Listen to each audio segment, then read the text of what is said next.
1 bulan yang lalu ada orang yang mengaku Imam Mahdi. Kalau di Indonesia ini sudah tidak terhitung. Para ulama menjelaskan bahwa supaya kita tidak tertipu mana yang asli, Imam Mahdi yang asli dengan Imam Mahdi yang tidak asli. Asli dengan aspal bahasa.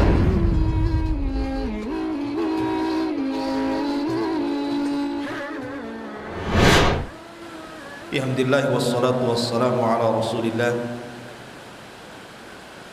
wa ala alihi wa sahbihi wa mawala. Wala hawla wala quwata illa billahi wa ba'd. Alhamdulillah di pagi hari ini walaupun cuaca hujan di luar, tapi tidak menyurutkan kita untuk talabul ilmi walaupun lewat media. Salawat dan salam tak lupa kita aturkan kepada Nabi kita, Nabi besar Muhammad sallallahu alaihi wa ala alihi wasallam. Ma'asyiral muslimin yang dimuliakan Allah Azza wa Jalla, semalam terbaca di media sosial berita dari Iran bahwa ada satu tokoh dari ulama yang dianggap ulama Syiah di Iran memprediksikan bahwa corona ini atau COVID-19, pandemi corona yang terjadi di Iran itu salah satu tanda yang sangat kuat sekali akan munculnya Imam Mahdi versi Iran, versi orang-orang Syiah tentunya. Bahkan sebagian kalangan mereka mendoakan agar virus itu jangan diangkat supaya makin menyebar gitu. Dengan makin menyebarnya virus di Iran itu, kata dia, maka akan semakin mempercepat zuhurul Mahdi, munculnya Imam Mahdi. Rupanya apa yang diprediksikan orang-orang Syiah tentang kemunculan Imam Mahdi dengan pandemik COVID-19 ini juga ada di negeri kita. Orang-orang yang atau sebagian manusia mengait-ngaitkan pandemik ini dengan kemunculan Imam Mahdi. Ma'asyiral muslimin yang dimuliakan Allah Azza wa Jalla. Baik, sebelum saya menjelaskan tentang apa yang harus kita katakan tentang perkataan ini, saya ingin memberikan poin dulu. Karena sejak zaman dulu sampai hari ini, orang yang mengaku muncul atau mengaku dirinya Imam Mahdi itu sudah banyak. Terakhir di Mesir 1 bulan yang lalu ada orang yang mengaku Imam Mahdi. Kalau di Indonesia ini sudah tidak terhitung, banyak sekali. Bahkan perempuan saja di Indonesia itu mengaku Imam Mahdi, dan laki-laki saja. Lah, para ulama menjelaskan bahwa supaya kita tidak tertipu mana yang asli, Imam Mahdi yang asli dengan Imam Mahdi yang tidak asli, asli dengan aspal bahasanya, maka ada beberapa poin kalau kita bicara tentang Imam Mahdi. Poin yang pertama, bahwa Imam Mahdi itu min waladi Fatimah, harus dari keturunan Fatimah, putri Nabi sallallahu alaihi wa ala alihi wasallam. Yang kedua, harus dari jalur Hasan, karena Fatimah ini punya banyak anak, diantaranya Hasan, Husain gitu. Lah Imam Mahdi ahli sunnah wal jamaah harus keturunan atau garis keturunannya dari Hasan, bukan dari Husain. Sebagaimana prasangka orang-orang Syiah bahwa Imam Mahdi mereka itu turunan Husain, kita katakan Imam Mahdi ahli sunnah turunan Hasan. Makanya namanya Muhammad ibn Abdullah al-Hasani al-Alawi. Al-Hasani artinya keturunan Hasan, al-Alawi artinya keturunan Ali radhiyallahu anhu. Ada yang melatar belakangi kenapa mesti keturunan Hasan dalam akidah ahli sunnah wal jamaah. Karena kita tahu bahwa Hasan ini pernah menjabat menjadi khalifah dan bagian daripada khulafaur rasyidin. Kata Nabi SAW bahwa khilafah ala manhajin nubuwah itu maknanya khulafaur rasyidin itu 30 tahun. Sejak zaman Abu Bakar, Umar, Utsman, Ali sampai ditutup dengan Hasan. Walaupun tidak lama Hasan ini berkuasa, hanya beberapa bulan saja. Kemudian kekuasaannya diserahkan kepada Muawiyah untuk menjaga darah kaum muslimin. Karena ketika itu dua pasukan yang sangat besar, satu pasukan pendukung bapaknya Ali dan satu pasukan pendukung Muawiyah itu sudah berhadapan-hadapan mau perang itu. Maka untuk mendamaikan supaya tidak terjadi satu tetes darah pun yang tertumpah, akhirnya kemudian Hasan menyerahkan kekuasaannya kepada Muawiyah. Kau saja yang jadi raja, biar saya jadi rakyatnya. Lah dengan tanazulnya Hasan inilah, maka kaidah mengatakan al jaza min jinsil amal, balasan itu disesuaikan dengan amalannya. Karena ketika Hasan di tengah-tengah tampuk kepemimpinannya, dia serahkan kepemimpinannya kepada Muawiyah, maka kelak dari cucu cicitnya akan ada yang menggantikan posisinya. Dialah Al-Mahdil Muntadhar Muhammad bin Abdullah Al-Hasani Al-Alawi. Sebab orang-orang Syiah ini kalau mereka paham dengan sejarah, ketika Muawiyah menjabat menjadi khalifah, kemudian Muawiyah ini tidak punya anak kecuali satu, Yazid. Meninggal Muawiyah, Yazid menjadi penggantinya. Husain ini ingin melakukan pemberontakan karena terhasut orang-orang Kufah sebenarnya. Walaupun belakangan rujuk Husain itu, tidak mau melanjutkan pembaiatannya, akan tetapi karena sudah dia dikepung oleh pasukan, maka sebab itulah kemudian menyebabkan Husain dibantai oleh Ubaidillah, utusan Yazid. Padahal Yazid tidak menyuruh membunuh, dia berinisiatif sendiri, malah kemudian membantai Hasan dan seluruh keluarga Nabi SAW. Ingat, di dalam peristiwa ini keluarga Nabi SAW banyak yang meninggal dunia, banyak sekali yang meninggal dunia, sehingga seluruh putra-putra Husain, seluruh putri-putri Husain tidak ada yang selamat, semua mati kecuali satu yang kemudian dikenal dengan Zainul Abidin.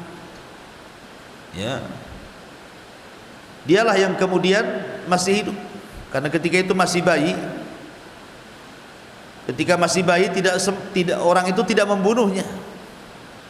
Akhirnya kemudian dia pun besar, dan keturunan Husain itu hanya dari jalur Zainul Abidin ini saja. Ma'asyiral muslimin yang dimuliakan Allah Azza wa Jalla, intinya bahwa poin yang pertama, kalau memang betul-betul ada orang yang ngaku Imam Mahdi, pastikan satu, dia keturunan Fatimah dari jalur Hasan. Dua, bahwa Imam Mahdi itu yakhruju fi akhir zaman musahiban linuzuli Isa bin Maryam wa maqtali Dajjal. Dua, bahwa kemunculan Imam Mahdi itu bersamaan dengan keturunnya Isa bin Maryam. Jadi ketika ada Imam Mahdi, Berarti di situ ada Isa bin Maryam. Ketika ada Isa bin Maryam, di situ ada Dajjal. Karena ini 3 serangkai tidak mungkin dipisahkan. Ini beruntun nih kejadiannya. Muncul Imam Mahdi, kemudian keluar Dajjal, turun Isa. Dan inilah tartib berdasarkan hadis Nabi. Jadi tartib yang menjelaskan tentang tanda-tanda kiamat besar yang tidak ada khilaf para ulama cuma 3. Munculnya Dajjal setelah Imam Mahdi, kemudian turunnya Isa bin Maryam, dan keluarnya Yajuj dan Majuj. Ini tartib tidak ada khilaf ulama. Adapun 7 tartib tanda-tanda kiamat besar, itulah yang menjadi khilaf para ulama, mana duluan.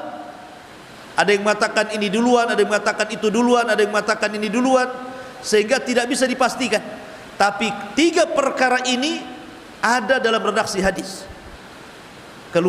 Turunnya Isa bin Maryam, Dajjal dulu, keluar Dajjal, kemudian turun Isa bin Maryam, kemudian munculnya Yajuj dan Majuj. Dan Imam Mahdi itu sebagai muqaddimah munculnya tanda-tanda kiamat besar. Kemudian yang ketiga, berarti kalau seandainya orang-orang Syiah ini mengatakan bahwa dengan pandemik COVID-19 ini telah dekatnya munculnya Imam Mahdi, berarti Dajjal sebentar lagi keluar dan Isa bin Maryam sebentar lagi turun. Itu versi mereka seperti itu. Kemudian yang nomor 3, annahu yamla'ul arda qistan wa adlan kama muli'at jawran wa zulman. Kemunculan Imam Mahdi itu betul-betul menegakkan keadilan di tengah-tengah kezaliman yang merata. Jadi kalau seandainya hampir di satu dunia ini, di berbagai belahan dunia, di berbagai negeri-negeri dan negara-negara, itu sudah menyebar kezaliman di mana-mana, maka muncullah Imam Mahdi di situ. Pertanyaannya, apakah kemudian semua negara sudah dipenuhi dengan kezaliman, tidak ada yang benar? Ma'asyiral muslimin yang dimuliakan Allah Azza wa Jalla. Ini yang ketiga. Yang keempat, yamkuthu sab'an aw thamaniyan minas sinin wa takthurul khairat fi zamanihi. Yang keempat, bahwa Imam Mahdi itu hanya tinggal 7 tahun atau 8 tahun, dan selama ada Imam Mahdi itu tersebar kebaikan di mana-mana. Kemudian yang kelima, yansurullahu bihil Islam wal muslimin wa takunul izzatu fil ardi li ahli Islam. Bahwa Allah Subhanahu wa taala akan menolong dengan Imam Mahdi ini tegaknya Islam dan kejayaan kaum muslimin serta kemuliaan umat Islam di atas permukaan bumi. Kemudian yang nomor 7 ya, wasafahu Nabi sallallahu alaihi wasallam bi annahu ajlal anf. Nabi SAW mensifatkan bahwa ajlal jabhati wa aknal anf. Jadi fisiknya Imam Mahdi itu di depannya dahinya lebar, kemudian mancung. Tetapi ini ciri fisik, kalau bukan berarti kalau setiap nengok ada orang dahinya lebar, oh Mahdi, Imam Mahdi, enggak juga. Ini mancung ini, bukan juga. Jangan-jangan operasi plastik kan gitu kan, enggak tahu. Ya. Jadi itu hanya sifat yang disebutkan Nabi SAW. Kemudian yang nomor berapa ini? 1, 2, 3, 4, 5, 6, 7. Nomor 7, bahwa dia ya'tasimu bil baitil haram wa yaghzuhu jaisun bi yukhsafu fihi bainal Makkah wal Madinah. Dan dia akan tinggal di Baitullah Al-Haram, bahkan dibaiat di antara 2 rukun. Ketika dia dibaiat, datang pasukan dari Syam, kemudian hendak membunuh Imam Mahdi, tetapi kemudian Allah tenggelamkan di Baida dengan dikirim gempa yang sangat dahsyat antara Mekah dan Madinah. Kalau sudah terdengar ada gempa dan gempa itu membunuh pasukan yang hendak menghancurkan Imam Mahdi, itu tanda yang paling nyata Imam Mahdi muncul. Kalau tidak ada gempa, tidak ada yang kemudian pasukan yang tenggelam ke perut bumi, berarti kalau ada orang ngaku Imam Mahdi, berarti ngaku-ngaku saja dia. Mahdi mana tuh? Jangan-jangan seperti yang di Depok, satpam jadi ngaku Imam Mahdi. Ya. Ma'asyiral muslimin yang dimuliakan Allah Azza wa Jalla. Kemudian juga yang nomor 8, Isa bin Maryam salat di belakang Imam Mahdi. Isa bin Maryam salat di belakang Imam Mahdi, itu cirinya. Ya. Maka 8 sifat ini cukup bagi kita membedakan mana Imam Mahdi asli, mana Imam Mahdi palsu. Ma'asyiral muslimin yang dimuliakan Allah Azza wa Jalla. Apakah kemudian Imam Mahdi itu satu-satunya orang yang akan membawa kejayaan kaum muslimin untuk menegakkan Islam di atas permukaan bumi ini? Sebenarnya mindset seperti ini salah. Banyak orang yang terbuai dengan kisah-kisah Imam Mahdi, berangan-angan, bermimpi-mimpi bahwa akan ada orang yang akan menegakkan Islam satu-satunya, membawa kepada kejayaan. Akhirnya kemudian orang itu hanya bisa menunggu. Ya. Padahal kata para ulama, Imam Mahdi itu satu di antara sekian orang yang memang Allah Subhanahu wa taala bangkitkan untuk memperbaharui agama. Bukan satu-satunya. Makanya kemudian kita harus tetap persiapan walaupun Imam Mahdi belum muncul. Kita harus tetap beramal walaupun Imam Mahdi belum ada, gitu ya.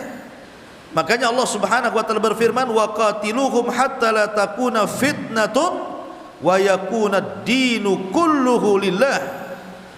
Perangilah mereka sampai betul-betul tidak ada fitnah di permukaan bumi ini dan agama ini murni milik Allah Subhanahu wa taala. Katakan Imam Ibnu Katsir rahimahullahu taala, amarallahu biqitalil kuffari hatta la takuna fitnatun ay syirkun wa yakuna ad-dinu kulluhu lillah. Ayat ini memerintahkan kita untuk memerangi orang-orang kafir. Memerangi orang kafir dengan dua cara. Pertama, bil hujjati wal bayan. Kita jelaskan kepada mereka dengan hujah dan keterangan dan bukti-bukti dari Islam. Yang kedua, bis sayfi was sinan. Kalau memang perlu jihad dengan pedang, dengan pedang. Kalau seandainya kita melawan kafir harbi. Tapi kalau kafirnya tidak harbi, ya tidak boleh. Jadi bukan berarti perang itu nunggu Imam Mahdi. Perang itu kapanpun bisa, tidak harus nunggu Imam Mahdi. Ma'asyiral muslimin, tetapi tentu dengan kaedah-kaedah yang sudah diatur dalam Islam. Bagaimana peperangan yang syar'i sesuai dengan kaedah. Ma'asyiral muslimin yang dimuliakan Allah Azza wa Jalla. Taib. Kemudian muncul lagi isu bahwa Imam Mahdi itu sekarang sudah ada di Qatar. Di Qatar. Di Qatar, tahu untuk Qatar? Kayak pernah ke sana aja untuk Qatar sana kata. Kenapa alasannya ada di Qatar itu? Karena Raja Qatar itu adalah keturunan Bani Tamim. Dan dalam hadis itu, yang akan membawa bendera Al-Mahdi itu adalah Al-Fata min kabilati Tamim, seorang anak muda turunan kabilah Bani Tamim. Dan Raja Qatar itu katanya itu turunan dari kabilah Bani Tamim. Makanya Imam Mahdi sekarang sudah ada di Qatar itu. Nanti Imam Mahdi dari Qatar akan menuju Mekah, kemudian akan dibaiat di Mekah, baru akan berjihad ke Syam dan mendirikan daulah di Baitul Maqdis, katanya gitu. Kan gitu. Subhanallah, coba. Orang ini bisa loh mengatakan orang ini sudah di kota. Padahal Nabi SAW tidak pernah mentakyin waktunya, harinya, bulannya, tanggalnya, di mana tempatnya. Tidak ada satupun hadis yang mengatakan Imam Mahdi itu di sebuah tempat. Tidak ada. Nabi SAW itu hanya menyebutkan dua hadis tentang arah. Pertama, arah timur, maksudnya Khurasan. Dan Khurasan itu ada dua jenis. ada Khurasan kecil yang dimaksud dengan Iran, ada Khurasan besar itu pecahan dari Uni Soviet, Afghanistan, Turkistan, yang tantan itulah ya. Nah, itu pecahan Uni Soviet, itu disebut Khurasan. Kalau Khurasan kecil namanya Iran. Ya. Lah Imam Mahdi itu akan keluar dari Khurasan menuju Mekah. Tapi ada juga yang mengatakan hadis itu bahwa Imam Mahdi itu munculnya dari kota Madinah. Kemudian dia haji ke Mekah, kemudian dibayat. Coba lihat, ini riwayat ini kontradiktif, tapi dua-duanya sahih. Makanya kemudian oleh para ulama berusaha untuk digabungkan. Di antaranya adalah Syekh Muhammad ibn Ibrahim At-Tuwaijiri rahimahullah ta'ala mengatakan, maka cara penggabungannya, beliau mengatakan bahwa Imam Mahdi itu datang dari arah timur Khurasan, kemudian ke Madinah, kemudian ke Mekah, kemudian balik lagi ke Syam. Ada yang mengatakan seperti itu, menggabungkan dua riwayat. Kok bisa kemudian ujung-ujung mengatakan Imam Mahdi ada di Qatar? Kemudian yang kedua, Bani Tamim itu tersebar di mana-mana. Bukan Raja Qatar saja keturunan Bani Tamim, banyak raja-raja di Timur Tengah itu keturunan Bani Tamim. Makanya kemudian tidak bisa dijadikan sandaran bahwa karena Raja Qatar itu keturunan Bani Tamim maka dipastikan sekarang Imam Mahdi ada di Qatar. Padahal sekali lagi ikhwatu fiddin muliakan Allah azza wa jal, kalau cerita tentang Bani Tamim ini di mana-mana ada Bani Tamim, termasuk keturunan Syekh Muhammad bin Abdul Wahab atau dikenal dengan Alu Syekh. Itu kan Bani Tamim juga kan itu ya. Banyak sekali negara-negara Timur Tengah itu yang keturunan Bani Tamim. Dan Bani Tamim bukan Ahlul Bait. Bukan Ahlul Bait. Beda Bani Tamim dengan Bani Hashim. Ya. Masyarul muslimin yang dimuliakan Allah azza wa jal, maka ketika kemudian orang berani meletakkan bahwa Imam Mahdi ada di Qatar, berarti orang ini sudah mengetahui perkara yang gaib. Dan tidak ada tahu yang gaib kecuali Allah subhanahu wa ta'ala. Jangan mencocok-cocokkan logika. Perkara gaib tidak bisa dicocok-cocokkan dengan logika. Perkara gaib itu cuma satu kuncinya, sami'na wa ata'na. Sebagaimana Allah subhanahu wa ta'ala berfirman di dalam Al-Quranul Karim tentang kata kunci seorang mukmin, idza du'u ilallahi wa rasulihi liyahkuma bainahum an yaqulu sami'na wa ata'na. Sudah, kita kembali kepada dalil, selesai ya. Dari sini ma'asyiral muslimin yang dimuliakan Allah azza wa jal, maka wallahu alam ini adalah perkara gaib. Jangan dikait-kaitkan kemunculan Imam Mahdi dengan corona, dengan COVID-19. Tidak ada hubungannya. Sebab kalau memang ini ada hubungannya, harusnya ada hadis yang menunjukkan dari zaman Nabi SAW 14 abad yang silam, Rasul sudah mengatakan nanti Imam Mahdi muncul di saat ada wabah, umpamanya begitu. Tapi tidak ada juga hadis yang mengatakan seperti itu. Berarti ini hanya pandai-pandai salah seorang ulama yang dianggap ulama di Iran. Bahkan dia berdoa supaya diperpanjang pandemiknya. Kita pengen cepat pandemik ini hilang supaya dicabut lockdownnya sehingga orang bisa bekerja lagi. Di sana minta diperpanjang lagi gitu. Kata orang ini, ya ini kan bukan mewakili negara ya. Ya, tetapi kan isu seperti ini akhirnya jadi viral. Ya. Masyarul muslimin yang dimuliakan Allah azza wa jal, maka sekali lagi bahwa kapan munculnya Imam Mahdi, kemudian dari mana munculnya Imam Mahdi, ini perkara yang gaib, kita serahkan kepada Allah subhanahu wa ta'ala. Wallahu a'lam bissawab. Mungkin ini yang bisa saya sampaikan. Subhanallah bihamdika asyhadu an la ilaha illa anta astaghfiruka wa atubu ilaik. Allahu ta'ala alam. Assalamualaikum warahmatullahi wabarakatuh.